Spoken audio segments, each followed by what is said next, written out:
അപ്പോൾ ഇന്നത്തെ നോമ്പ് തുറക്കുള്ള കാര്യങ്ങളൊക്കെ നോക്കാനായിട്ട് അസർ നിസ്കാരത്തിന് ശേഷമാണ് കിച്ചണിൽ കയറിയത്. ജ്യൂസിനുള്ള കാര്യങ്ങളൊക്കെ റെഡിയാക്കി, മുട്ട പുഴുങ്ങാനായി വെച്ചു. മുട്ട ബജിക്കും ഉള്ളി ബജിക്കുള്ള മാവൊക്കെ റെഡിയാക്കി വെച്ചു. കസ്കസും കുറച്ച് വെള്ളത്തിലാക്കി വെച്ചിട്ടുണ്ടായിരുന്നു. ഫ്രൂട്ട്സ് ഒക്കെ റെഡിയാക്കി വെച്ചു. പിന്നെ ജ്യൂസിനുള്ള കാര്യങ്ങളൊക്കെ നോക്കുകയാണ്.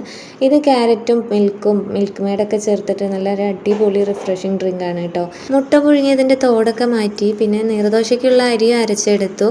ഈ കാര്യങ്ങളൊക്കെ ഒന്ന് റെഡിയാക്കിയതിന് ശേഷം ഉള്ളി ബജിക്ക് മുട്ട റോസ്റ്റിനുള്ള ഉള്ളിയൊക്കെ ഒന്ന് ക്ലീൻ ചെയ്ത് കട്ട് ചെയ്തെടുക്കാന്ന് കരുതി ഉള്ളിയും തക്കാളിയൊക്കെ കട്ട് ചെയ്തത് കുക്കറിൽ കുറച്ച് എണ്ണ ഒഴിച്ചിട്ട് വേവിക്കാനായിട്ട് വെച്ചാൽ ഒറ്റ വിസിൽ കൊണ്ട് തന്നെ നല്ല സോഫ്റ്റ് ആയിട്ട് കിട്ടും. അതിനിടയിൽ അത്താഴത്തിന് കഴിക്കാനുള്ള ചോറിനുള്ള വെള്ളം വെച്ചിട്ടുണ്ട്. പിന്നെ ഫ്രൈ ചെയ്യാനുള്ളതൊക്കെ ഫ്രൈ ചെയ്ത് വെക്കാന്ന് കരുതി. മുട്ട ബജിക്കും ഉള്ളി ബജിക്കും സെയിം മാവ് തന്നെയാണ് എടുക്കാറ്. അതാവുമ്പോൾ എളുപ്പത്തിൽ ഓരോ പണികൾ തീരും.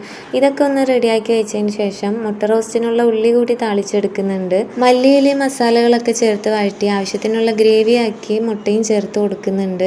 ഇതൊന്ന് തിളച്ച് വന്നാൽ കറി ഇവിടെ റെഡിയായി. ഇന്ന് നീർദോശ ആയതുകൊണ്ട് തന്നെ പണിയൊക്കെ പെട്ടെന്ന് കഴിഞ്ഞു.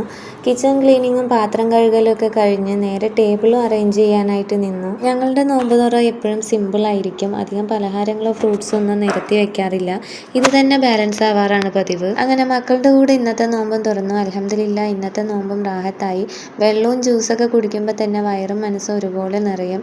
പിന്നെ പള്ളിയിലെ ജീരകക്കഞ്ഞി ഉണ്ടായിരുന്നു. പിന്നെ നിസ്കാരവും കാര്യങ്ങളൊക്കെ കഴിഞ്ഞാണ് സാധാരണ ഫുഡൊക്കെ കഴിക്കാറ്. അപ്പോൾ ഇന്നത്തെ നോമ്പ് തുറ വിശേഷങ്ങൾ ഇത്രയൊക്കെയുള്ളൂ. വീഡിയോ ഇഷ്ടമായ ലൈക്ക് ചെയ്യുക, ഷെയർ ചെയ്യുക, കമൻറ്റ് ചെയ്യുക, സബ്സ്ക്രൈബ് ചെയ്തുകൂടി സപ്പോർട്ട് ചെയ്യുക. അപ്പോൾ ഓക്കെ, ബൈ, അസ്സലാമു അലൈക്കും.